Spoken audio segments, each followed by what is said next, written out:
of you who it's late at night for you, my story might help you sleep. How about that? Uh, you're gonna put us to sleep? Well, they say if somebody falls asleep while you're telling them a story, that's all right. Okay. That's happened to me. All right. Well, just to set the story in some context, I live in the middle of the continent in Canada, at the edge of the boreal forest.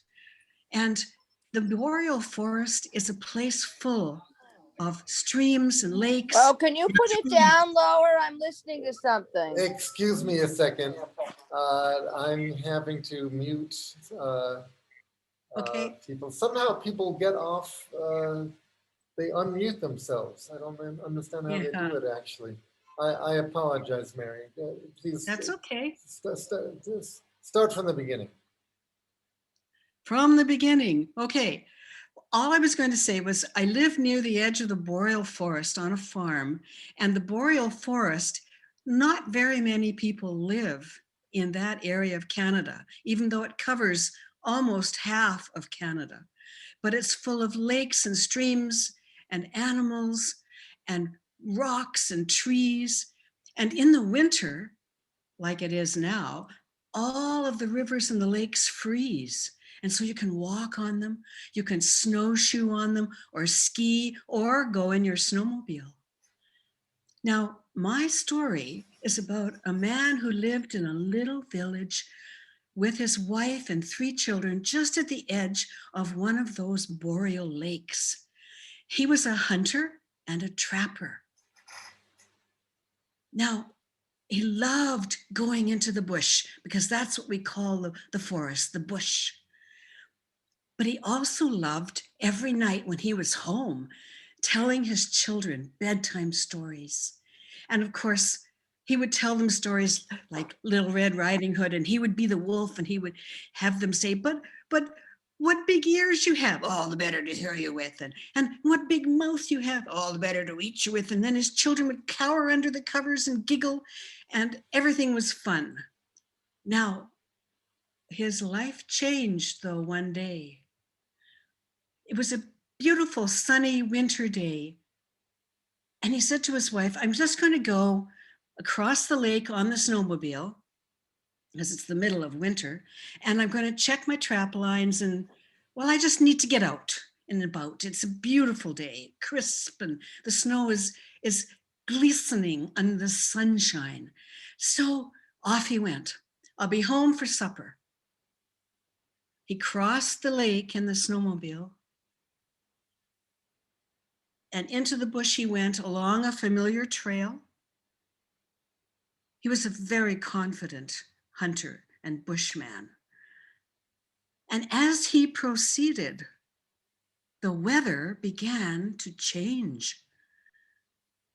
The sun hid behind the clouds, and a wind blew up, and snow started to fall, almost blizzard conditions.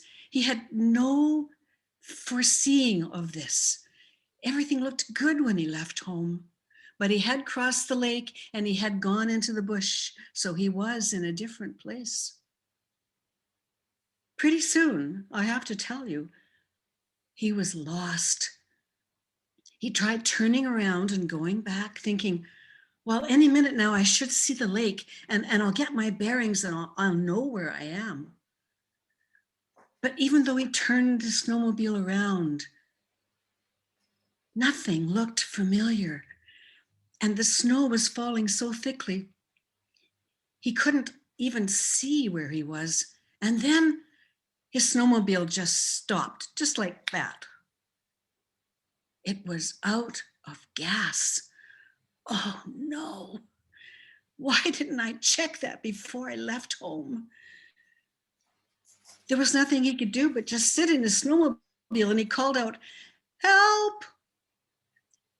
Help, is anybody around? Help!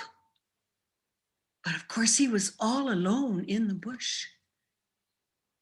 Now they say if you're lost, stay where you are. Don't wander. Somebody will come and look for you. So he stayed in his snowmobile all that day and all that night.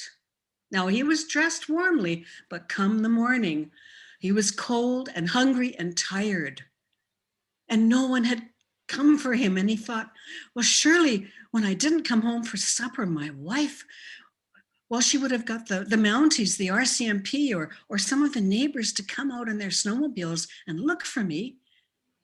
But then he wondered, well, maybe that blizzard even went as far as our little village, and they had to wait.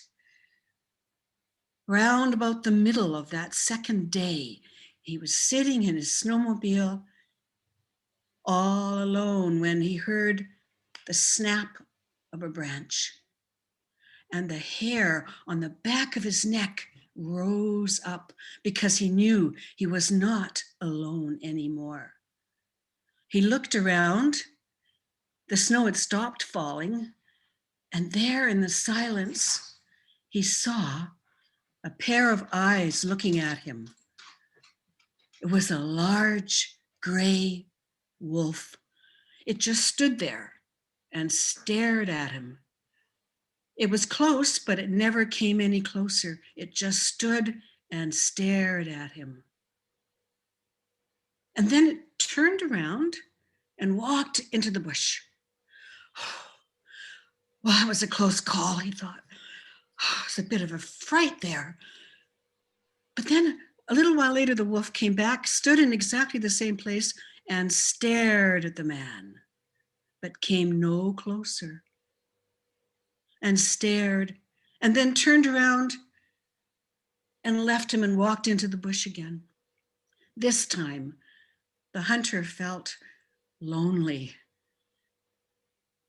Somehow, the wolf had comforted him. It's just its presence there. And he said to himself, if that wolf comes back a third time, I'm going to follow it. I think it wants me to follow it. And sure enough, the wolf came back a third time, stood in the same place, looked at the man, stared at him, but came no closer, and then turned and walked into the bush. The man scrambled out of his snowmobile, and he went through the deep snow following the wolf's footprints. And strangely enough, the wolf could move a lot faster than the man, but the wolf kept pausing and waiting until the man could catch up. I don't know if you've ever tried to walk through deep snow, but it's quite exhausting if there's no path. They continued on this for a while, and then the wolf kind of took him to a clearing, and he saw a shape in the clearing, and as he got closer, he realized it was a trapper's cabin. Now, in the bush, trappers make little weeny cabins hardly big enough to stand up in, but it's full of things you need in case you're stuck in the bush. And it's never locked, and they're scattered all over the forest. The wolf walked right up to the door and then disappeared into the bush. And the man opened the cabin, and in he went. There was food in tin cans so that the mice wouldn't get at it, like macaroni and oatmeal. And there was a little wood stove, and there were blankets, and on the wall, snowshoes hanging, and a pail so he could go and get water and melt it on the stove. And tea as well, of course. And he said to himself, well, I'll spend the night here, and if no one comes for me tomorrow morning, I'm going to put those snowshoes on, and I'm sure I'm going to find my way back to the lake. And so he spent the night in the trapper's cabin.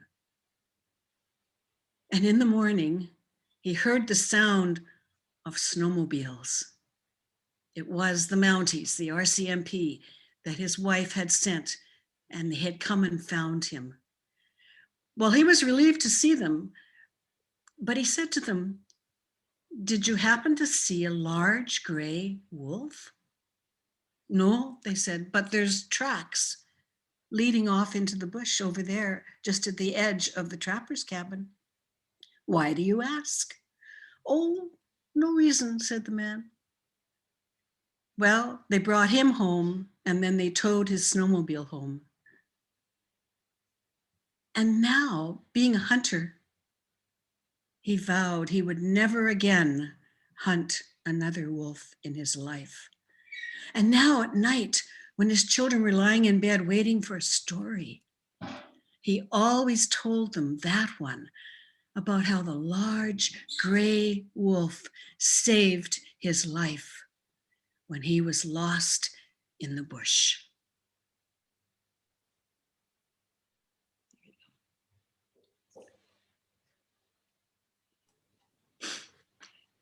And I guess I chose that story. I won't say very much about it because it's late, because the more I tell it, the more it has for me. The whole idea of your life can change with an encounter, and often for the better. And in this case, an encounter with an animal who was a very mysterious animal, but still simply a wild animal. And a long time ago, I learned that I couldn't choose a healing story because really it was the listeners who decided if the story had any healing qualities for them. And so I always sort of had the feeling that no matter what story I might choose to tell at the moment, somebody who was listening would get a healing moment from it. And who was I to say what that was? Because we're all our lives are different, and we come from with different experiences. And just the same as the story I just heard that Mira tell, you know, maybe Mira liked it for a particular reason, but I liked it for a completely different reason. Um, but I did enjoy it, Mira. It was a lovely story. Anyways, that's about all I have to say right now, as I see it's late at night. Well, I would just like to say I loved the story. It was something I had never heard. I loved the complete. I was so hoping when, because you started off with the wolf and it being scary, even though you said and they would giggle underneath the the bed. I could really picture that.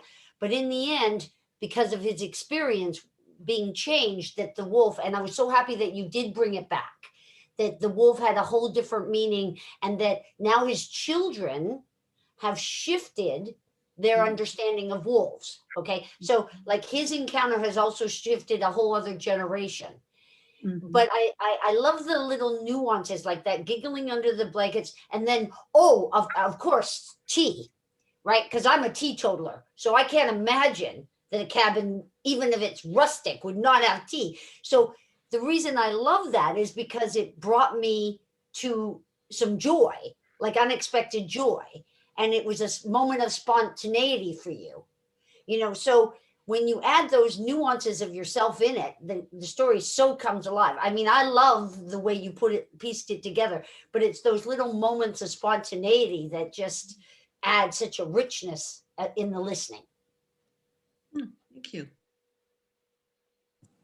You did not put us to sleep, rather, you took us to Canada all the way. We are there right now, still snowmobiling there. It was amazing. And I love the way you said, no, with your hands, you used the way you turned, manipulated the wolf's movements and all that movements. It was brilliant. Thank you so much. Wonderful. Thank you. Mary Louise, I enjoyed the humbling of the man. Mhm. You know, the arrogance of I have a snowmobile. The cold boreal forest in the wintertime. It's the frozen cold and the ice and the snow. I have a snowmobile. I have no gas.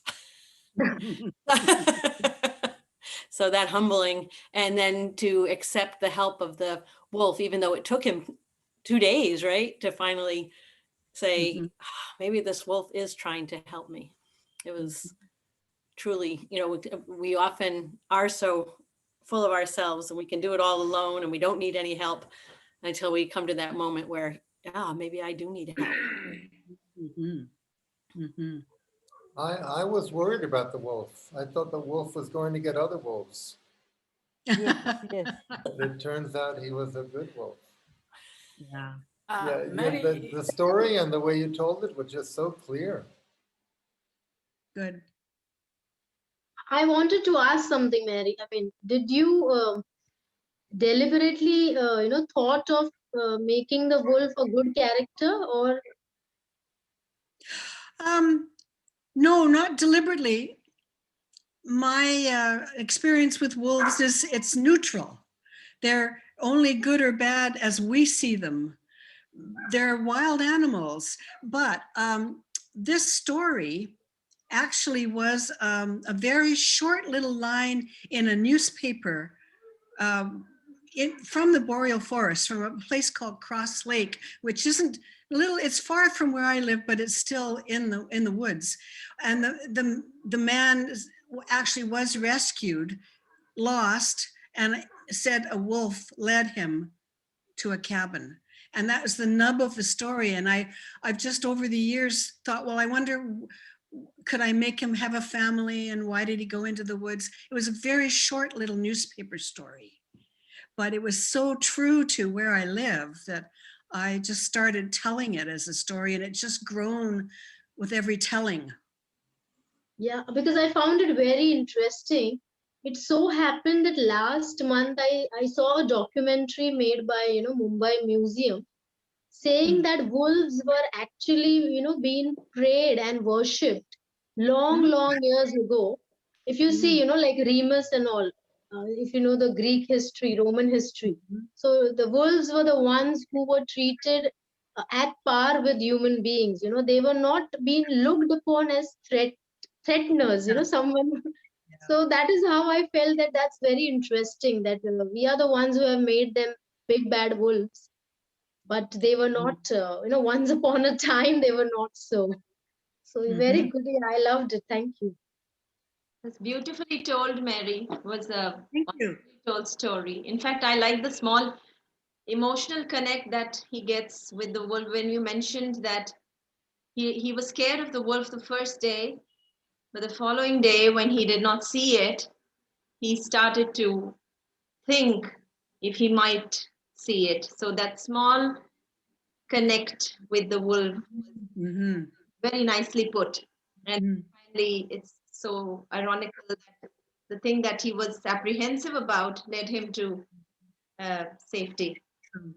It's very, very nicely. And I'm glad you brought that up, because so often when we have a story we love to tell, we often, I know we'll tell it and then we'll go, well, I've told that story. I'm going to learn another story and move on. But I've tended, the older I get, I keep telling the same stories over and over again.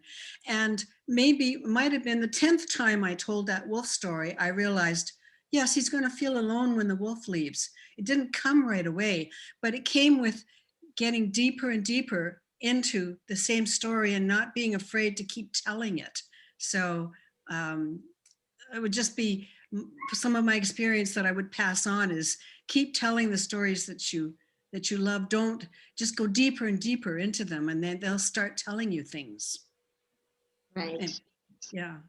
I actually thought it was a folk Mary, tale. I love these. You already at the beginning itself, you told that your story will make us sleep. Yes, definitely, it was true. You told it correctly. And the animal, I love the animal being helpful to a human being. Only we human being don't understand them. And the Mm. birds come to my window every day, and they make noise so that I go and give them food, and they never demand anything. They just, if you don't give food, they don't fight with you, they just go away. Such a, but if you go give food somebody, some human being, and if you fail to give a human being on a single day or something, then they will curse you. But the animals and the birds never curse you. If you are giving it, they accept it. And they don't do it. You are right. So animal story that you have made it a story that is really wonderful. A lot of experience with several people, and really it gives an idea that we can also make good stories about that experiences. Number one. Number two, Judy, your comments are really excellent. On Oh, the you are every most of the stories, unfortunately there was some visitor for you, I missed so most, but your comments I never missed because I was able to hear your comments. And thank you for your critical review of all the story. Generally, as Eric said, Eric used to make it. And number three is Mary. David is asking you to show the window. Probably in the chat, if you see that, she has written.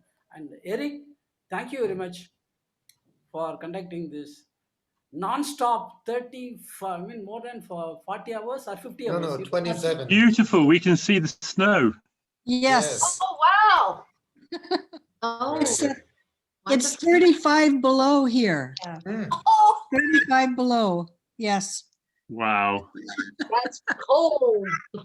Yes. But it's bright and Thank you. sunny and there's no wind. And you Ah. just get clothes on and out you go. When you told the bit about how from the story that one little clip, and then you should really look at other clips because you were able to really create this story in a heartfelt way from very little. And as you said, I really do feel that stories speak to you and they get enriched, and the more you're open to them, the more you cloak yourself in them.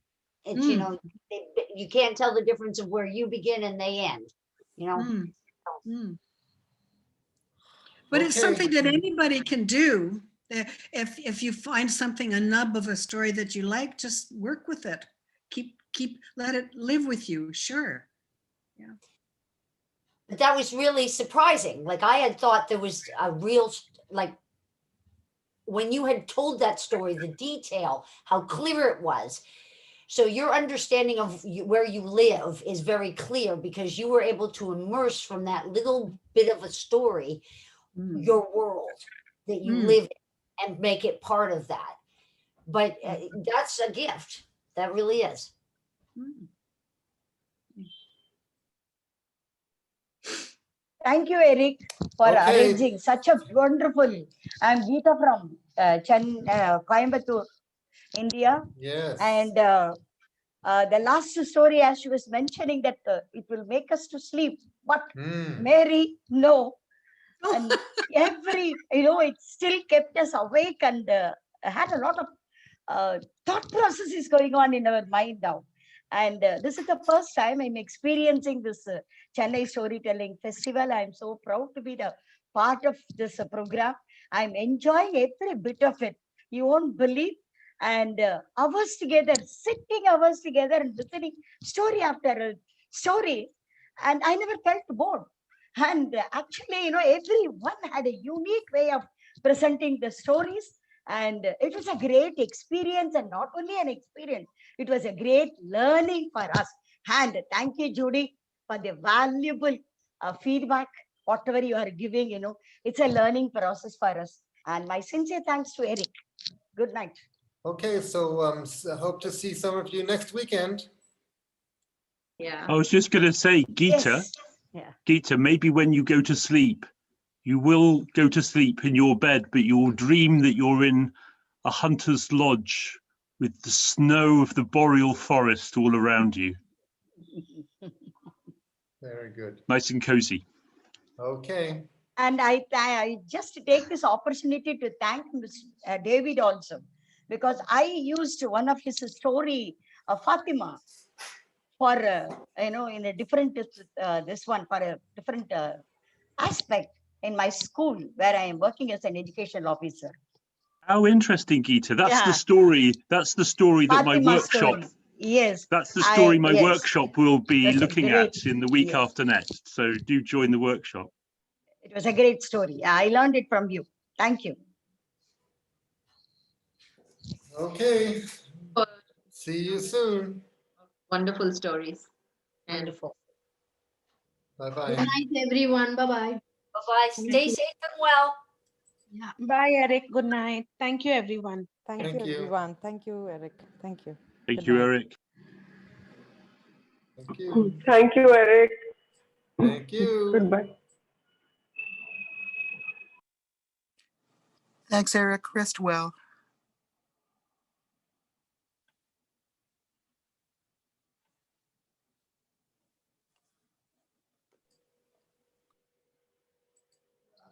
There you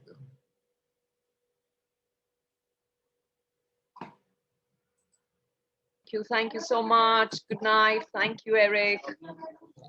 Thank you, sir. Good night. I enjoyed a lot. Eric, good Oh, night. thank you. Thank you for all of your wonderful feedback. So much. Thank you so much. Great. Okay. See you soon. Thank you. Bye-bye.